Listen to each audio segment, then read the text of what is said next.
Hi, and welcome to OTH Sports View. I'm Times Herald sports editor Chuck Pollock. On my right, Jeff Madigan, who covers the Bonaventure women's team for the Times Herald, and on my left, JP Butler, who covers the men. We've got a very small sample, but it's an interesting start and some interesting things to chat about, and we'll talk about the women first. Jeff, you and I sat courtside at the Gallagher Center on Friday night and watched the St. Bonaventure women's team in the first game under Jesse Fleming kind of unravel. Yeah. It was a disappointing loss, and you thought, oh my goodness, I hope this isn't the way the season goes. But as you saw yesterday afternoon, that would be Sunday, they got back on the winning path, and all of a sudden, we see the team in a little different perspective. Absolutely. I said Friday night was just a bad performance all around. I mean, they had 65-43 loss at Niagara, and to put it in perspective, Niagara lost to Michigan yesterday, 107-35. Now that doesn't mean anything. Michigan's one of the best top 10 teams in the country. But yeah, Friday was a bad loss, and luckily for the team, they had maybe 40 hours to put that behind them and get ready for a Colgate team on Sunday yesterday that had a double overtime game on Friday night. Now it seemed Colgate got a little tired late in last night's game, and yesterday's game that may have a part to do with the fact they played double overtime. They played 50 minutes on Friday night again in Providence, and then had a long travel day on Saturday to get here. And then, that was a good win for the Bonnies yesterday. You don't want to be an apologist for the team, but the reality is, on the bench, when you're going to the bench, you've got 5 freshmen. Right. And it's going to take a while for them to blend in.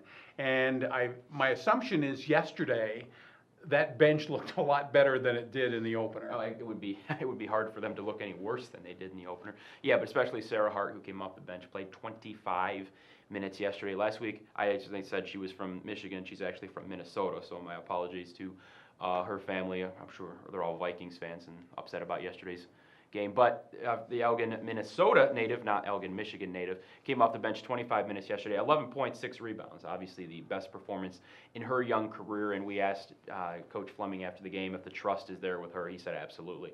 So I certainly expect her minutes to go up as long as she can continue this. He said she's got great practices, she's a smart kid, she's always in the gym, and that's what you want out of your freshman. It's interesting to me, we talked about this last week, but circumstantially, Bona is going to have to find a point guard. Right. You and I assume it's going to be Jalisha Terry once she slows down, gets herself under control. I don't think Imani Outlaw is a point guard by trade. It's an awfully important position, so I think that's probably priority number 1 for Jesse Fleming. Right. Well, there were times yesterday that Mariah Ruff was bringing the ball up court. There were times yesterday that Hart was bringing the ball up court, and there were times Maycock was bringing the ball up court. So they was trying to maybe like a point guard trial by fire type thing yesterday, because obviously they got to get it working. Emily Michael was in the building yesterday. And she didn't have any eligibility left. She certainly could have. And I'm sure she didn't helped shoot. them out. No, she wasn't shooting, and I mean Nyla Rita was there, and Kelsey Rombach was there yesterday. So 4 of the 5 seniors from last year's team were there yesterday. Obviously, Katie Healy is in Greece right now, unable to make the trip. She had a game yesterday. She's actually killing it in Greece. But yeah, they need a point guard for sure. They need somebody to bring the ball up the court. Now, nobody on this team right now is as good as Emily was last year running the point, and that's part of the reason why they got to the NCAA tournament. But it's 2 games in. I mean, you can make rash judgments already, but you got to let this thing play out. Nobody has looked good at the point guard position so far. Outlaw's trying to get it. Terry's trying to get it, but like I said, it's kind of, she's a freshman. She's making freshman mistakes, and she'll get better and better, and hopefully, by the time A-10 season rolls around, she's ready to go. One of the things that stuck out to me in the loss to Niagara was clearly McKenna Maycock finally was kind of looking for her shot. She was careless with the ball, turned the ball over 4 times in the first 19 minutes. But Jesse Fleming was very forthcoming about that. I want to leave her on the court because she can score.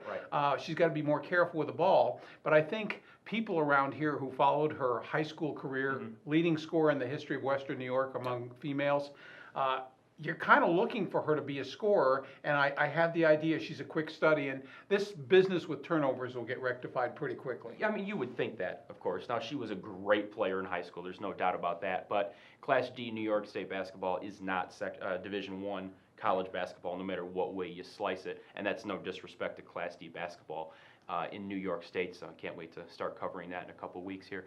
But yeah, I mean, she can score the ball. She didn't have a great day yesterday, scoring-wise, but she did have a great Friday. with I think it was 10 points. I think it Right. was. Yeah. Right. 10 points against Niagara, and she's getting better and better. She's kind of thrown into the starting role. She was a key reserve last year, and she's in the starting lineup, and she's trying to settle in and get everything going, and she's getting there. Final question. Mm-hmm. The Bonnies are in a position to open a 2-game win streak on Wednesday night against Little 3 rival Canisius, and you kind of look at that with what's coming up. That's a game they want to win. You would hope that they win that one. Canisius was picked 6th in the MAC, which is actually better than what Niagara was picked, but Canisius got blown out yesterday at home to Northeastern, 83-59. I think it's a game they should win, but then again, I think they should win every game, just like my Buffalo Bills will, starting this Sunday at Cincinnati. But it's a game that at the Riley Center, the Bonnies seemingly have an extra gear or something that they played with yesterday, and that showed yesterday, especially in the first half when they scored 43 points in the first half yesterday as opposed to 43 in the entire game on Friday night. Playing at the Riley Center just means something special to this team, and they don't want to lose here for sure. We'll talk men's basketball next. JP, I don't even know whether the people in the sports information office ever got us an answer on Saturday's game about 3 20-point scorers, but we came away from the game, a nice win against St. Francis of PA, but we knew what the subject was going to be with the coach, and circumstantially, I thought Mark Schmidt didn't disappoint us. He's still thinking, wait a minute, that defense is not playing the way we needed to play. No. First of all, actually, it was hours later, but we did get an answer to the question of when was the last time that St. Bonaventure had 3 20-point scorers in the same game. And that was the case on Saturday in their opener against St. Francis. Denzel Gregg and Jalen Adams both had 23. Matt Mobley, the newcomer from Central Connecticut, got hot late and ended up with 21.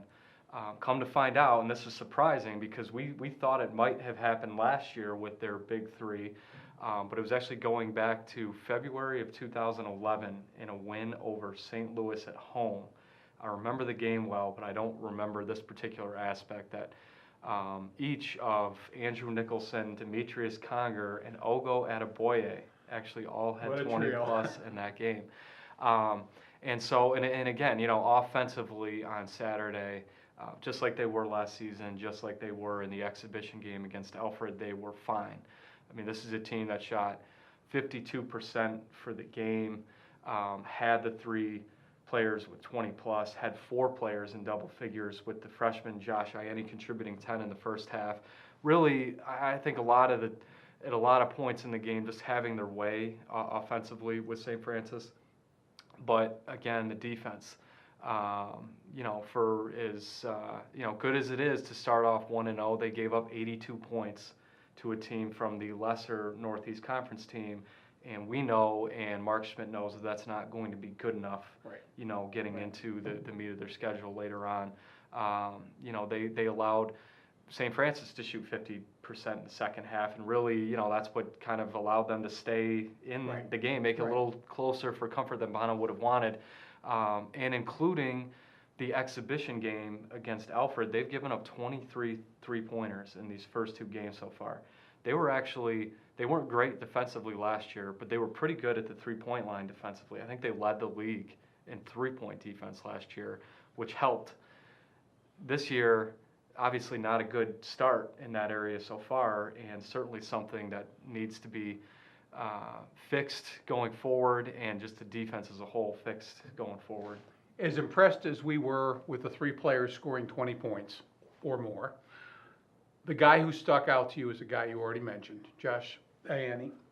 He looked terrific, very unfreshman-like, and all of a sudden you're saying, who misses those 2 guys who left the program? That's what we had talked about on Saturday during the game. I think it was right in the moment when here's a freshman in his collegiate debut who's comfortable enough to take and make a turnaround baseline jumper. I about fell out of my seat when he made that. And that was coming right after he made a 15-foot jumper and a layup and did some of the things that he did. And we had said that, it looks like they've got a pretty good player. It's only been 1 game, but he's certainly off to a promising start and will maybe make Bona not miss the two guys who transferred, Jordan Tyson and Derek Woods from last year. And I think they feel comfortable with him going forward. I think they want to be able to get more out of Chinoso Boko, the Syracuse transfer,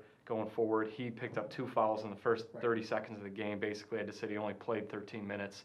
I think he's still going to be, he's going to have to be somewhat of a factor because it can't just be this freshman INE down there. But certainly, a promising start for him. And I thought a really promising start given the last couple of minutes for Mobley. It's interesting with Mobley. That's what I was going to ask you about next. We really touted him against Alfred. It is a Division III school, but he looked like an A10 player. And then he pretty much came up short in the first half.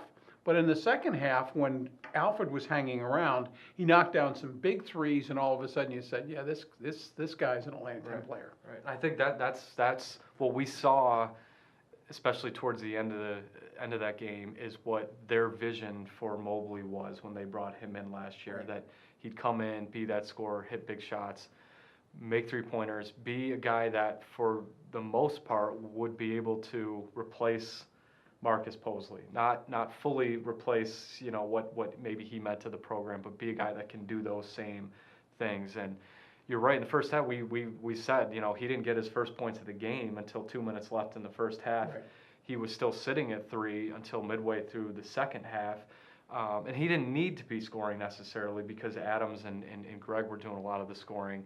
But then here's this spot where St. Francis cuts it to a 1-possession game.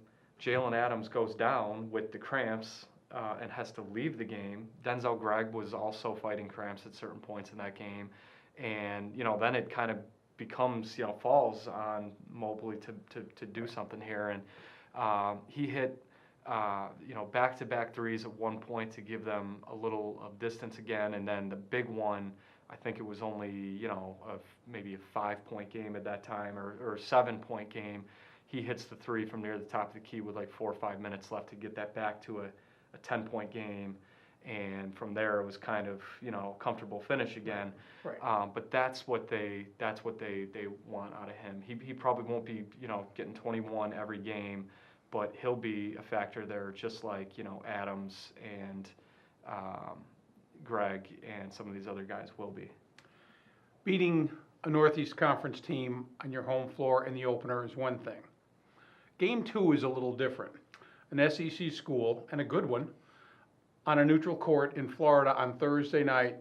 Good yardstick against Florida for the Bonnies. Yeah, right out of the gate here. And I think, and I'm going to ask him about this, but if it was up to Mark Schmidt, I think he'd like to see this game a little bit further down the line. Right. Because they are still in the process of kind of meshing this team together, the returning guys with the new guys and freshmen, and I think he'd still like to have a little bit more time to do that and then play for Florida, maybe a couple other St. Francis's before you get to Florida. But this is the way it is. It was kind of the same thing last year where they started out 1-0 and then had to go play in Syracuse. Right. They had a pretty good showing, in that Syracuse game. They did. Before, they just kind of ran out of gas at the end. And so I think it's kind of a similar situation now going into this Florida game, just to see where they're at, see how they stack up. One thing that's tough for anybody who wants to, it's not fair to just all of a sudden start saying, well, they need these games, if they're going to be a tournament team, because you can't just say that they're going to be a tournament team. Again, nobody would have said that really even going into that Syracuse game. But, if you want to look at it at the end of the season, then maybe you can say, in order to, this would be that signature, win that would really stand out at the end of the season. And that's true. And to do something like that, maybe you need to be able to pull out a game like this. But I don't think it's necessarily fair right now going into game 2 to say, okay, you have to go down and beat Florida basically on their own, home floor. This is a team that I think, right now Kentucky's obviously the best team coming out of the SEC. A lot of people, I think, believe that Florida is right up behind them, Mississippi State as maybe being the second or third best team in the SEC. So it's going to be a tough game no matter what, but it'll be interesting to see how they can stack up this early. We'll be back next week with another edition of OTH Sports View.